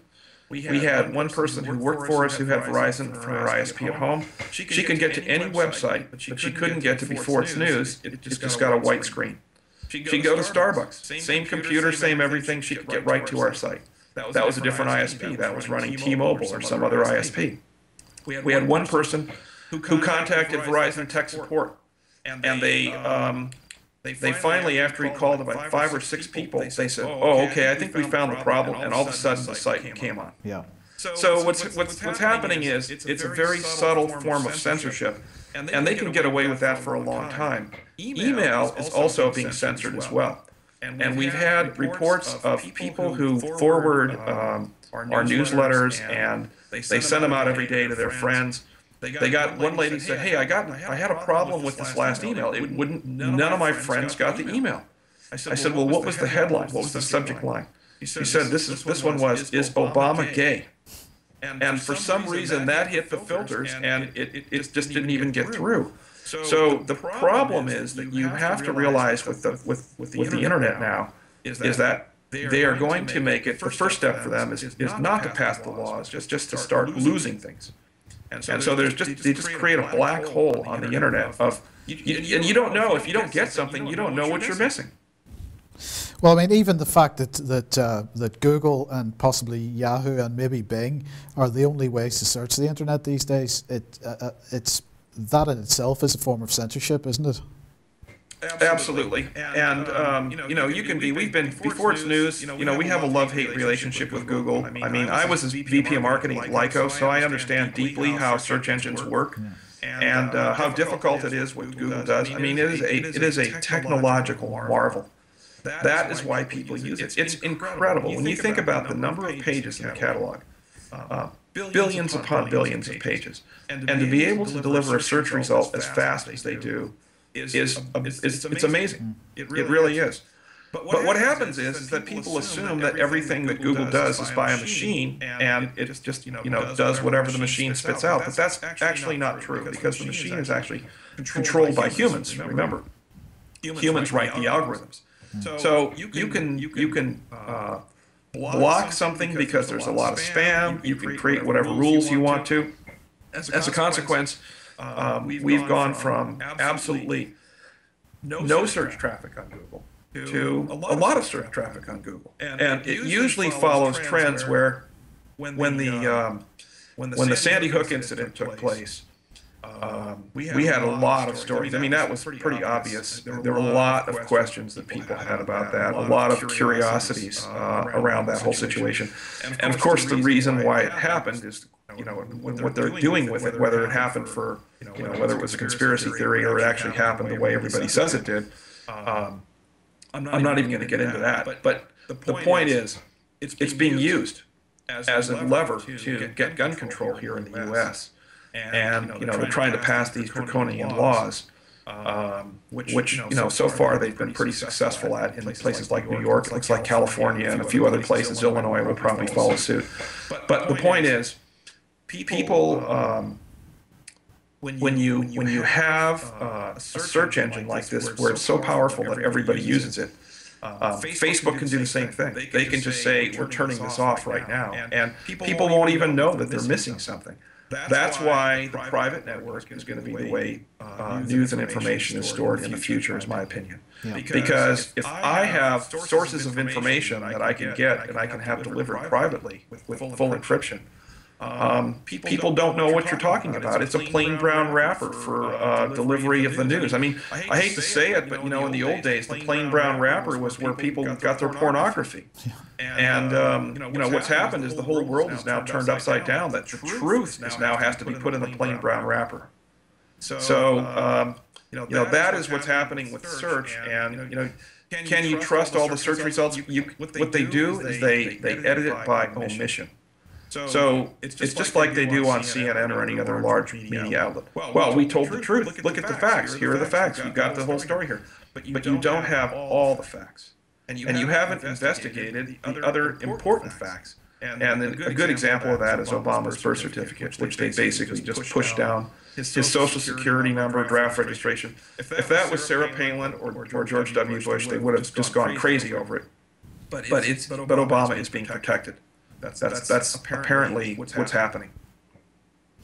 Do you have a view on why that might be? Well, right now, he is the person who's been chosen to execute the plan that's being implemented right now. And until that changes, or until he becomes more useful as something else in some other role, that's the role he's going to be playing. And the media is in full support of it. It's a control structure, and the media now is controlled by this group, this force, if you will, of that has an agenda of what they want to do to the world. They want to change. They want to transform the world. They want change to come to the world, and that's why they have these slogans like "forward" and these kind of things that bring in images of Hitler and Lenin, who use the same slogan for National Socialism and communism. And but people are now paying attention. They're now waking up. They're saying, "Wait a second, what's happening here?" And what'll happen is people will continue going along as long as the bank account stays full and they can watch their plasma screen TVs, their big screen TVs, and beer and circuses, I guess you could call it. It used to be bread and circuses, now it's beer and circuses. And then it'll work until the power goes out. Yeah. And at some point they'll flip the switch, and I think you'll see a lot of people who are absolutely in a state of shock. The rest of us who've been paying attention, it's a lot like. There's a book by William Schurer, who was a reporter for the New York Times and International Herald Tribune, called Berlin Diary. He was a reporter in Berlin before World War II. And so Germany's at war with the rest of Europe, and the United States is not entered. So he's a reporter covering what's going on in Berlin. And his diary, I recommend it to all of your listeners and viewers. Go read that book, because it is, when you see it, everybody knew what was going on, but people were in a state of suspension of disbelief. They didn't want to believe it because they didn't want it to happen. That's where we are today. Yeah. Yeah. Okay. Let's just move it on a little bit. You've been talking about the Christopher Dorner case for quite, you were covering it as it happened. The last I saw on this was that they're claiming that his death was probably self-inflicted, but just because it's a British audience and perhaps some people haven't been following the case, can you just give us a bit of background on that and bring us up to date with what you think happened there and what's going on at the moment with it, if you would, please? Sure. So just to rewind, Christopher Dorner is a former LAPD, Los Angeles Police Department, a police officer here in the U.S. who had been fired from the police force. And it was acrimonious. He appealed the firing a number of times, and he claimed that there was a person who had been arrested, who was on the ground, who had then been kicked by another police officer, and called a bunch of epithets and things like that were not correct. And the situation in LA is a little different than other places. There's been a history of police abuse. In particular, the black community in LA has been abused, or at least claims to be abused. I think it's a fair assessment that they have been abused.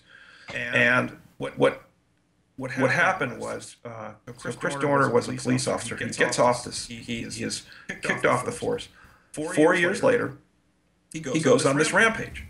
And what they claim is that he killed two people who were the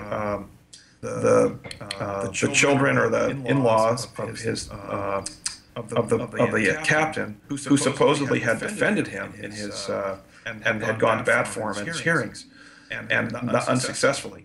And so they positioned this as a revenge killing of these two people, and that started this manhunt for Chris Dorner. Now, if you go back in time and you look at the LA Times accounting of this, their account of it, it says he probably killed these people. Now, I don't know about you, but this is almost like someone's being persecuted here, because they have information from the inside. They have they're a whistleblower. They have things that can be very uncomfortable. Maybe he has other evidence that he can provide that will show problems with the LAPD. But anyway, that's his point of view. Now, the point of view of the LAPD is he killed these two people. We're going to have this giant manhunt. He's on the run. So the first thing they do is they go and frighten everybody in Southern California. They get over $1 million reward for information leading to his capture and conviction. Now, how many times has there been a $1 million reward issued that quickly for somebody? It's usually $10,000, $20,000, $50,000. It's not $1 million. This is like Osama bin Laden. And what it does is it gets a lot of attention in the media. And what happened is it's almost like watching OJ driving down the freeway. People are all looking for him. Where was he cited? He was down in San Diego. He was here. He was here. And it turned out that it looks like he was holed up in Big Bear.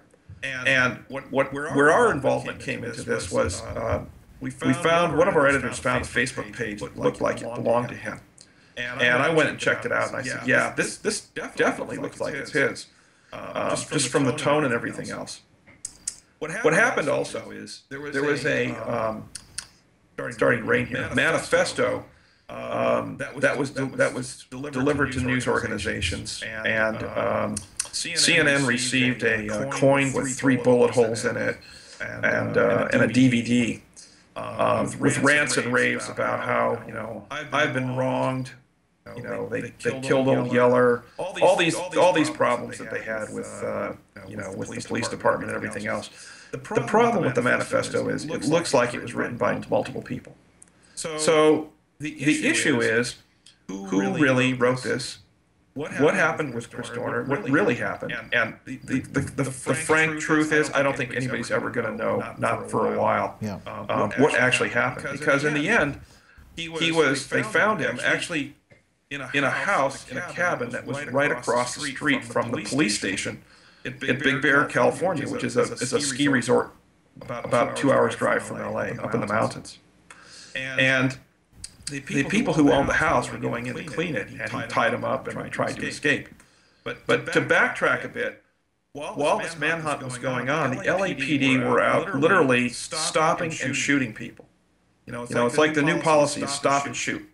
There were two Hispanic ladies driving a pickup truck that did not match the description. It was a different color, different make and model of the pickup truck that Chris Dorner had been seen driving, and 50 bullet holes in the back. So people were definitely jumpy, and I understand cops. I have two brother-in-laws who are former Jersey City cops in New Jersey. And I understand how police can be, they're under fire, and it's a very, very difficult job. And we love police. They're here to help society. But when they do this, this is not appropriate in a civilian environment. This is more like a war zone. And I think part of what the reason for that was is to condition people that this is the new normal. You're going to be starting to get roadblocks. You're going to get shot at. And what ended up happening with Chris Dorner in the end was they burned down the cabin. The radio, the police the radio, they sent all of the helicopters away, so you actually don't know exactly what really happened. Whether it's really Chris Dorner's body, whether they brought something else in. Maybe Chris Dorner was already killed. Maybe he didn't exist. Maybe he was killed in the fire. Maybe that's true.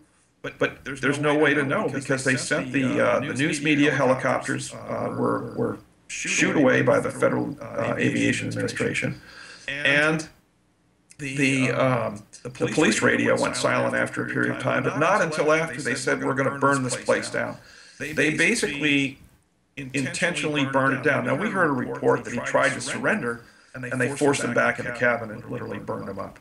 So, whether that's true or not, I don't know. But I'm just sharing, this rumor with your audience here. But there are a lot of unanswered questions, and you notice as soon as the fire happened and he was dead, the coroner declared him dead. The story just disappeared from news media. I mean, in the press here, they're saying absolutely categorically that they did not intentionally burn the cabin, but what you're saying implies that the radio, at least the evidence from the radio, implies that in fact they did do that. Yeah, I think so. Well, when you listen to the police scanner, I mean, there's the way it works here in the U.S. The police use certain radio frequencies, and these radio frequencies can be monitored by anybody with a police scanner. A radio that's set to scan all the different frequencies. Yeah. And those were recorded. I mean, there are people here who are enthusiasts of following police scanners, and they record all this stuff. And it's pretty damaging. I mean, it says, put the burners in right now. And some people said, well, that's just what they call this particular type of smoke grenade, because a lot of times it burns a house down. But why wouldn't you just sit there and let the guy get hungry in a couple days? I mean, what's he going to do? You block off the streets. You don't have to burn down a house. Just try and negotiate with him and get him to come out. And instead of doing that, it's just like, nope, we're going to go in and we're going to get them. The other thing that happened, too, is that, in law enforcement, there's what's called local jurisdiction here in the U.S. The local cops have the authority, and they're the ones, they are the law in their community. And so what happens is that the LAPD sent a whole bunch of people up to go after Dorner. And they were probably the ones who went in and just blasted him and burned the place down. That's my guess. I would just imagine that there's always got to be some kind of a peaceful resolution possible with these kind of things. But the issue is they didn't want that. That's not what they wanted. They wanted to kill the guy, and he knew it. When I talked to him on Facebook, I asked him, I said, did you kill these people? And he said point blank, no, I did not kill these people. There was another report in the LA Times that said the people who actually were tied up by him said Dorner told them he only wanted to clear his name. Now, why would somebody who killed two people try and clear his name? I mean, someone who clears his name, who's thinking about that, is someone who's innocent. Yeah. So I think there are a lot of questions here that really deserve some investigation. Well, in the UK, we're finding that the relationship or the style of policing that we're experiencing in this country is changing. And whereas in the past, police were absolutely part and parcel of the community. Policing is becoming much more aggressive, much more antagonistic towards the public. Is that? I mean, obviously in the States, police have always carried firearms and so on. But what is the attitude, or is the attitude changing between police and communities? Well, I think police are the police are having to make a choice. That's absolutely correct. The police always came from the local community, and in fact, they were originally called peace officers because they're supposed to keep the peace. Yeah. Somewhere that changed into becoming law enforcement officers. That they are supposed to enforce the law as opposed to keep the peace. If someone is breaking the law, but they're doing it without a bad intent, and they're not doing it intentionally, in other words, let's say that I'm doing something that the police don't like, for example. I'm going 6 miles an hour over the speed limit, and but there's no signs posted, and there's some little kids around. In the old days, the police would stop and say, hey, you're going a little fast here. Because if you were in your own community, I mean, obviously you had an interest in being a good citizen to society. What's happened now is that they are dividing. It's the same divisive kind of technique that's being used in politics. You see that all over the world. UK, here in the US, it's happening everywhere.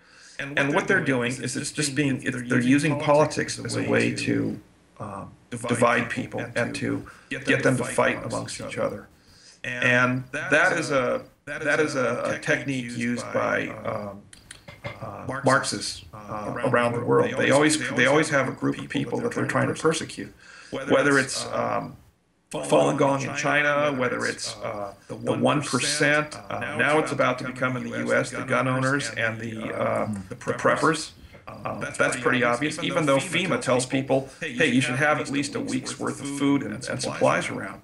Now it's like, well, you have any kind of, you're hoarding if you have anything to support yourself. So what they're doing is they're changing the dialogue with society to the point where they are pitting law enforcement against the citizenry. They are also using federal money from the federal government.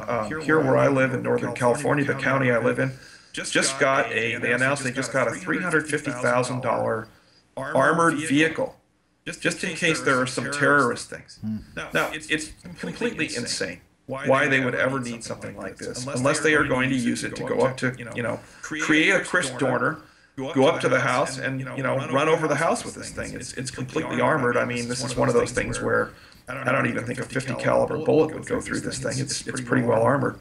So why do they need it? And this is happening to police departments all around the country. And I don't know if anybody remembers, but Obama had a speech where he said, what we need is a civilian policing force that's just as strong and just as big as our military. Yeah. Now, why the heck would you need that? You move from keeping the peace, which is looking at the intention of people and looking at their hearts, and saying, okay, this person really didn't mean to harm this person. The police would just try and let people work things out amongst themselves. You didn't have this giant backlog of court cases. The prisons, I mean, we have an all-time record high of people in prisons here in this country. In fact, in the whole world, I think we're probably the leading country for people in prison as per capita. Not counting China's, Laogai, which is the prison camps, and not counting those kind of situations in those kind of repressive countries. But out of all the free countries, we've criminalized almost everything. And so when that is the case, all of a sudden, if everything is a crime, you can then selectively enforce the crime based on political affiliation or whatever you feel like. That's what's happening now. So, for example, there was someone in Washington, D.C. who drove into town. He got stopped by the Park Service, I think it was. They saw something in his backseat. He had been out to a gun range. He was a shooter. There was a 30-round clip that was sitting in his back seat that was legal where he came from, but not legal in the District of Columbia. They arrested him, and he's had to go through. He's in jail. He's gone through all kinds of things. And then there was a news reporter who took a 30-round clip, took it on the air, and waved it around on the screen, and they let that guy off. So the message that's coming down for people is, the ordinary people of society is, The laws are not for our masters. They are only for you, the slaves. That's the message that people are getting loud and clear. And when they see that, it's not just that. It's like MF Global, where basically $1.2 billion, actually more like $1.6 billion, was looted from the accounts, sent to JP Morgan, and then the place went bankrupt. There wasn't even one. These are supposed to be segregated customer accounts. So these are farmers, people who are individual, just individual people who might have had a little bit of money, and it's gone. I mean, they might get a little bit back, pennies on the dollar, but it's just gone. So what people are realizing now, that is what creates the situation of us versus them. When you have uneven application of the law, when police officers, peace officers, are turned into law enforcement officers, and then forced to, by their political masters, enforce or not enforce the law on someone, all of a sudden people are watching that. They realize what's going on, and it's not pretty at all. And I'm not saying people are going to get violent about it, but I am saying that I think a lot of people are going to start withdrawing and just not wanting to participate in that kind of thing. And what happens when you see that is people will start to communicate privately. They don't necessarily want to share their views with everybody. And you have to remember, Hitler was elected with just over 30% of the vote in Germany. And that was enough to get him elected, and then he slowly grabbed power over time. And I'm not saying everybody in the government here is like Hitler. I'm not saying that at all. But I am saying that if people aren't careful, Germany at the time was the most civilized country in the world. They had the most patents issued of any country. They had the highest level of science and technology in the world. And if it can happen there, it can happen anywhere. Yeah, I mean, David Cameron was elected on a similar amount of the vote, so it's not unprecedented. Well, it's the thing is, I don't really know that people have a choice to when they're voting. It's candidate A or candidate B, and they both seem to have been captured by this system of this control grid system. So you don't envisage civil unrest as being an immediate reaction then? People. I think the things that caused civil unrest. If you look at history in the U.S. Now, I'm not going to talk about other countries. I'll just talk about the U.S. In the U.S., what has caused civil unrest historically has been the Rodney King riots, for example, where there was a video that was shown on TV of a black man who was being arrested by the police, LAPD, being beaten. And it's been happening for a long time, and all of a sudden, here is a case where it happened. And it was caught on videotape. And I mean, that was probably the novelty of the time, was not that many people carried video cameras around. And then to have something that had a good enough CCD or capturing element in the camera that could record in the dark. It was actually fairly dark. It was at night. And so that was really the first time. What I think is going to happen now is it's going to be things like a financial crisis, the banks close and people can't get to their money, the credit cards stop working and people have to use cash to buy things, EBT cards, which are like food welfare cards. They're just like credit cards. They look just like a credit card, but they're paid for by the government as food stamps are. If those get turned off, you could see mass civil unrest. If there's a financial crisis, I think you could see mass civil unrest. If there is a major attempt to take people's guns, I think you will see resistance and civil unrest in some fashion. Certainly civil disobedience. But people here have had it pretty good for a long time, and I don't think that they realize how fast things can turn. During the Rodney King riots, I lived in L.A., and so to share with your viewers here what that was like, it was like a surreal experience. I woke up one morning, I wasn't paying attention to the local news, I was developing a software product at the time, so I was working these crazy hours. I smelled this burning, I thought it was the oil refinery down in Torrance or somewhere that had caught fire, because it smelled like burning rubber. And then got a call at about 6 o'clock in the morning, someone saying, "Are you guys okay?" And turned on the news, and holy smokes, Rome was burning. And literally, what happened was, after the Rodney King riots, the verdict came out, people were so upset, they started going out, and they were so angry, they just started going out and looting stores and burning things and causing all kinds of mayhem. You can see the videos on YouTube, just people roaming the streets, cars, people shooting out of cars, people going into stores, just, literally hundreds, thousands of people going into stores looting, and there was nothing. The police just went home to protect their families. What happens is, after a day or so, you reach a tipping point, and that is when the police who are on the streets, who have the inside knowledge of what's really going on out there, when they go home to protect their families, it only takes between 12 and 24 hours for that to happen, for full mayhem to start taking place, because then the criminals realize that the police are no longer around to keep them in check, and it's almost like free shopping at all the stores. They just go out and rampage and loot and burn and whatever. People were going out looting grocery stores and liquor stores, and then setting it on fire after they looted it, and then going home and watching it on the news, because you had all these helicopters. This is LA, so you had all these helicopters. But just a completely surreal experience. And that I expect, my feeling then was, wow, this is what it's going to be like for the end of the world. And after 3 or 4 days, the National Guard came in and restored order. But it was really a weird situation, and I think you could definitely have something like this happen again. So, I mean, what do you see are the solutions? Because we like to focus on solutions where we can. My concern about sort of private networks is that people become introverted. They only talk to their particular group, and it becomes more difficult to get word out on a mass basis. But how do we solve the kind of regime, or how do we deal with the kind of regime that seems to be installing itself both in the United States and in Europe, actually? Well, I think the first thing is that you have to look inside yourself. You really do. It's about looking inward, and we have to rectify the things in ourselves first before we can start going outside. We can't pass any more laws. We've got too many laws already. Passing more laws doesn't work. It doesn't do anything. All it does is turn more people into criminals. And that's exactly what's been going on for the last probably 40 or 50 years.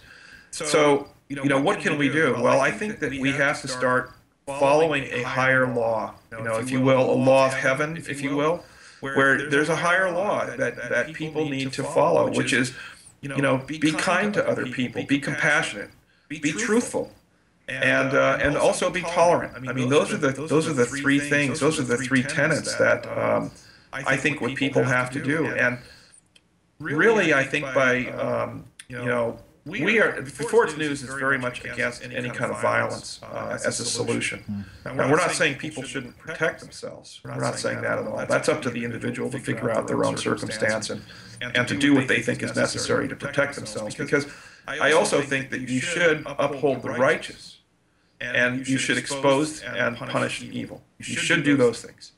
So, following those kind of guidelines, what should an individual person do?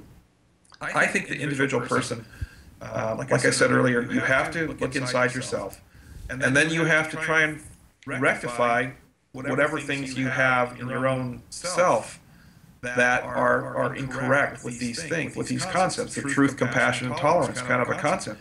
And once you do that and you start looking at the world a whole different way, then you're going to go out and you're going to be helpful to people. You're going to be a valuable part of society, because you're helping society. You're not doing things that are negative. You're not doing things, you're not a burden on society. And I think that the question is, voting doesn't matter. I don't think voting doesn't make any difference anymore. You've got electronic voting machines, and there is no way to audit them. So voting is a joke. And like Stalin might have famously said, I'm not sure if this has been completely attributed to him, but I don't care who votes. I care who counts the votes. So voting, I don't think, is going to matter. And in fact, what they're doing now here in the U.S. is they're importing another 20 million people who will be voters soon, and so the voting won't make any difference. In fact, in the U.S., in the earliest days, only 20 or 30% of the population bothered to vote, because the politicians couldn't do anything. They couldn't tax people. They couldn't pass laws to keep people from doing things. People were free and on their own. They could do whatever they wanted to. And then they started slowly imposing this control system on people. And so at some point, what people have to do is they have to start going off the grid. They have to start supporting each other. They have to do it in a nonviolent way.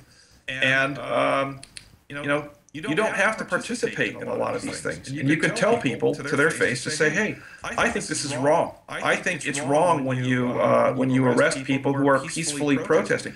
It's wrong when the police stand there and spray pepper spray in the faces of people who are sitting in Davis, California, protesting peacefully. That is wrong. And, people have to point this out to other people, because what's happened is the moral compass is broken. That's really what the problem is. It's a moral problem. It has nothing to do with all these other factors. It is a moral problem at its core. And that has to change one day at a time, one person at a time. It's not a top-down problem. It's a bottom-up solution. And that is where I think alternative media and outlets like Before It's News and your show will play the biggest role. That is what we need to be focusing on right now. Okay, well, Chris, that's been an hour, and it's gone very, very quickly. I'd like to say, okay, so just like to thank everybody for watching that, and we'll see you again tomorrow.